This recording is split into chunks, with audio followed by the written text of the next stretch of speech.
can see right now those guys trying it are sliding and slipping wide. Here's one of those hard braking zones. Matt Varsha in the red car slides up to second. Man, I tell you what, one of the things about Varsha, that kid has got no fear. Harrington and Potikin right there side by side and exciting for... Oh, huge wreck. Man. Oh, man. Harrington is involved, and they keep piling in. Oh, a vicious wreck. They got a red flag. That was huge. I couldn't tell who was on the outside, whether that was Harrington or not. But, again, offline, you've got cold tires. There's the red flag. John, there's got to be at least 15 cars involved in there. Man, that is just a huge mess. Hopefully all these guys are okay. I mean, we saw one or two cars getting big time up in the air there. See Ken Loesch climbing out of the 52. That car went head first into the wall, Harrington. Oh, man. And you know what? Hard to say whether or not they touched. John Pugh is that car there that speared into the barriers there, and they just keep coming. And the problem with that barrier, man. Harrington took a violent hit. You want to bounce off, and there's Pugh. Oh, he gets helped and launched. Big hit.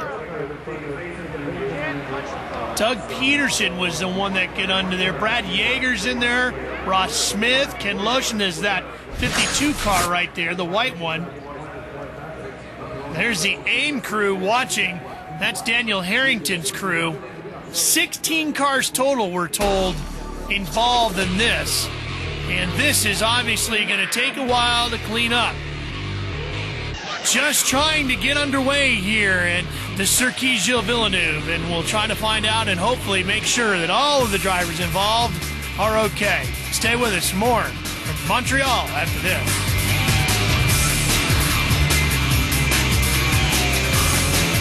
Montreal, Ralph Sheheen and Johnny O'Connell with you. We're under a red flag situation. As round 5 got underway, 16 cars are involved in a massive pileup. Here's a list of the names. And Johnny, a lot of these drivers right in the middle of a very tight points race. Yeah. I mean, for Harrington, that's going to be a huge problem for him. Anytime you're running for a championship, you can't afford to give up one race, and so tragic for them. But again, in all the years that we've been covering this is without a doubt the largest crash I've ever seen. There's Adrian Cario, who is in front of the mess that happened behind him. It all started about 3rd or 4th back on the grid.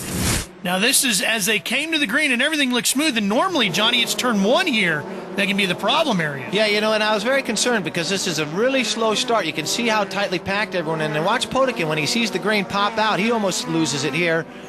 But everyone's so close, and that just invites problems, going into turn 1. But they made it through turn 1 well. It's later on down the track as guys started dicing and getting offline. And, what you saw was Potikin, and right there you can see Varsha trying to get to the inside, but you'll see Potikin and Harrington get side by side in a corner, and it's hard to tell whether or not they touch or not. But right there, this is the setup. Potikin on the outside of Harrington. They're side by side as they come up into a long left-hander here, side by side. And boy, hard to tell if they touch right there, but man, a huge hit. And they just keep piling in.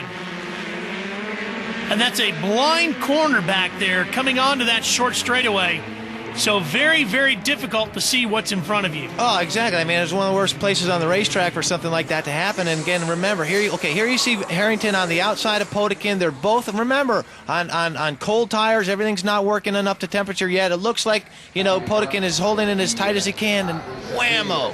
Now, for him to spear off like that, I am guessing that there was contact. It could have been light contact, but then, boy, everybody checking up, changing direction. There you see Pugh go flying in the air, spearing into that, the tires there that have a canvas cover on it or something, and that really just stopping the momentum of the cars violently. That's Rob Bunker. He made it back to the pits, talking things over with the crew. And you can see there's Scuncio. He's made it back. That's Ramiro Scuncio. A lot of damage. Wow. Well, let's hear what Bunker has to say about things. By the time I got down there, it was already just a solid line of cars and smoke. And I tried to find a way through, and I ended up going right for the wall. Looking back at it now, there literally was no way through. When I got there, one car, I didn't know who it was, literally like 20 feet in the air. It was not good at all. It's utter carnage. The whole track is just soaked in oil and water coolant. Parts everywhere. My car's demolished. All 3 AIM Autosport cars are pretty much demolished. Not a good week for anybody. Well, there's the AIM crew talking things over. They lost 2 cars as well last year, Johnny. It's been a tough trip for the AIM crew up here to Canada. We'll continue to sort it out when we come back to Montreal.